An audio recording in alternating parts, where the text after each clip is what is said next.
I've got a Hexacopter, but what I've noticed is on my last flight it was quite unsettled, to say the least.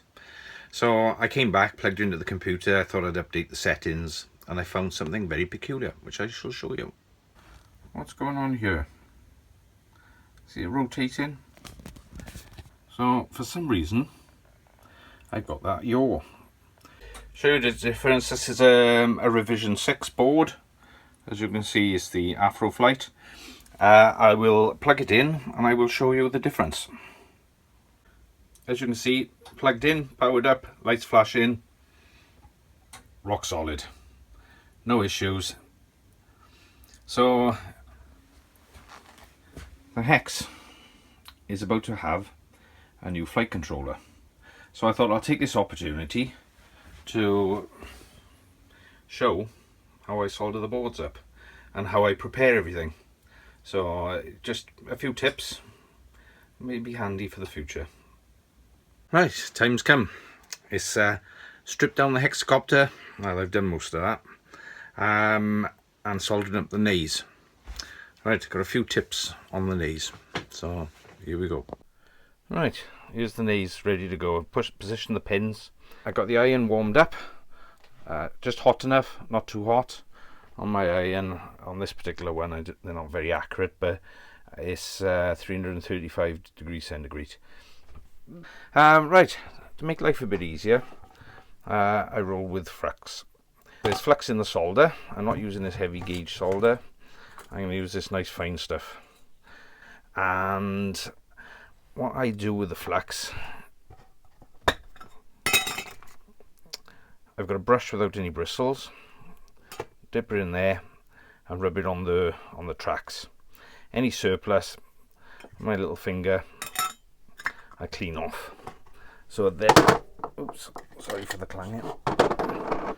So it is purely a very thin layer of flux, as just basically a smear, just to help the solder flow. So I'll try and set this camera up, and I'll show you me shake, rattling and rolling, trying to do some soldering. Right, do whatever it takes to get that board down. You don't want it moving around too much while you're soldering. It's hard enough soldering without things moving about. Alright, I don't know whether you'll see this, but what I'm going to do is add a little bit of solder to the iron, just to make sure that the iron is has got solder for thermal conductivity. I will then touch the pin. I will wait for a second before I add the solder. I will then release the solder after adding sufficient amount, holding the iron in position. Then I'll release the iron all in one movement. So touch the pin, add the solder, remove the one perfect joint, and then slowly work my way through. Doing the middle row now. So holding the tip, solder in and release. Holding the tip, solder in, release. Hold on the tip, solder in, release, and so on. Probably the hardest set is the centre pins, because it's getting the soldering iron into the tip into it. It can be a bit more relaxed on the others. And that is the soldered header pins.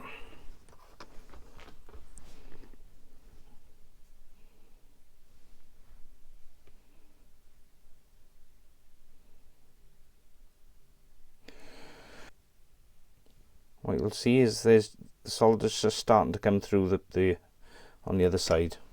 So I've actually managed to solder both sides. Right, and that is how you solder the header pins. I don't know whether you can have a look to see what my soldering's like. Get it in focus.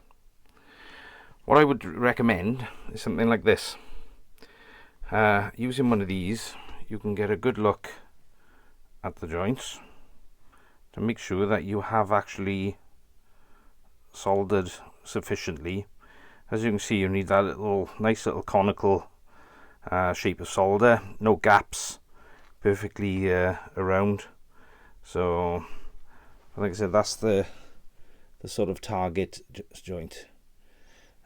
Maybe a little bit excessive solder on there, but not bad, and I think it'll do the job and the joints will last. Just to show you again,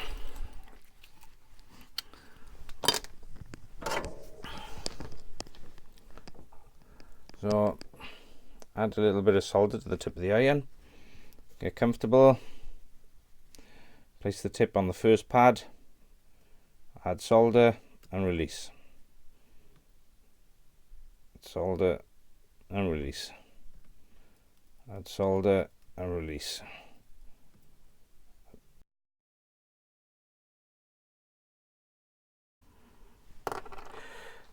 The secret is with the solder is not to keep the iron on too long. You don't want excessive heat on the circuit board will cause the gold pad to detach from the circuit board, which is a big no-no.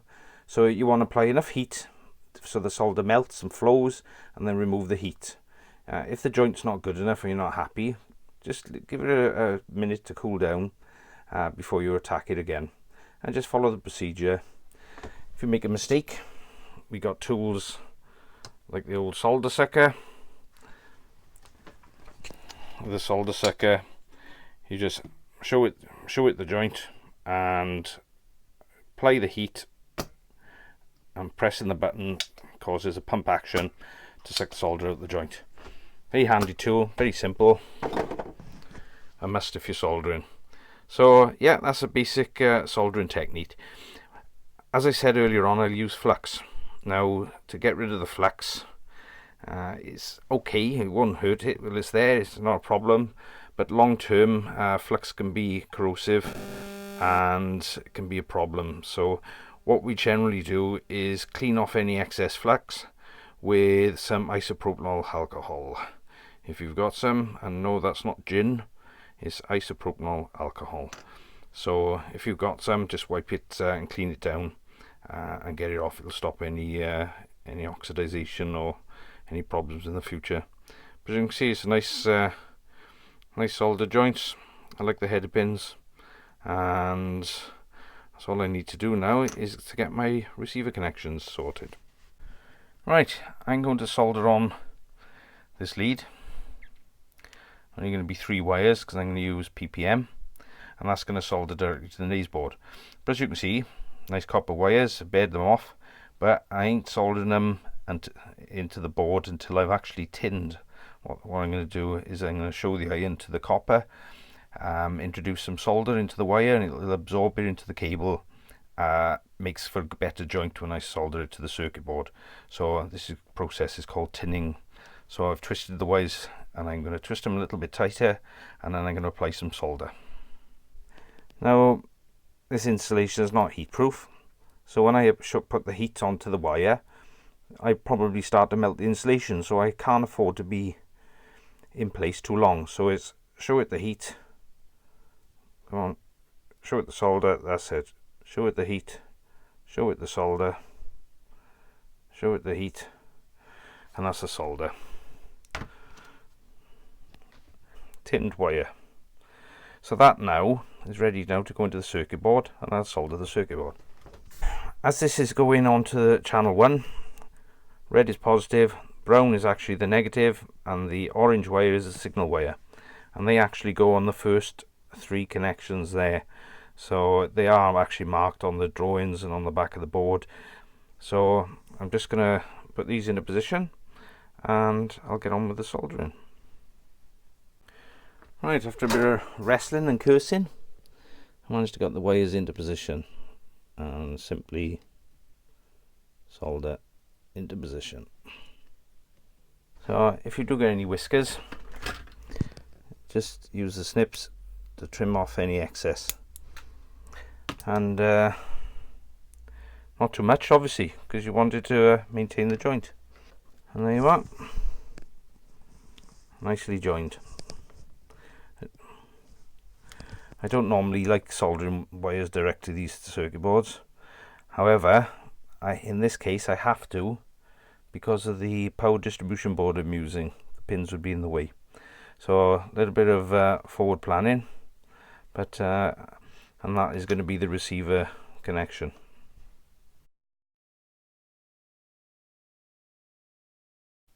So there's my soldering. Not the best in the world, but does the job very well. So a big shout out to Darren Machin.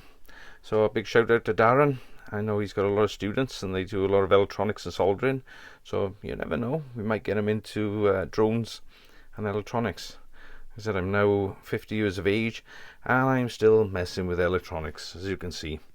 So yeah, a big shout out for the boys in Coleg Camoedd. Yes, I know it's a very peculiar Welsh name and I probably pronounced it wrong. But there you are, not to worry. So I hope you were happy with my soldering, and I'm sure I'll get a lot of criticism, probably for my excessive soldering. So I hope I'll get a little bit of criticism from the boys down there who taught how to solder properly, not like my pigeon droppings. So, Coleg Camoedd, this is what you gotta do. Electronics at its finest. Hexacopters, flight controllers, power supplies, power distribution boards, motors, speed controls, yeah, wedged in there, video transmission devices, closed circuit TVs, telemetry boards. Come on, does it get any better than this? Does it?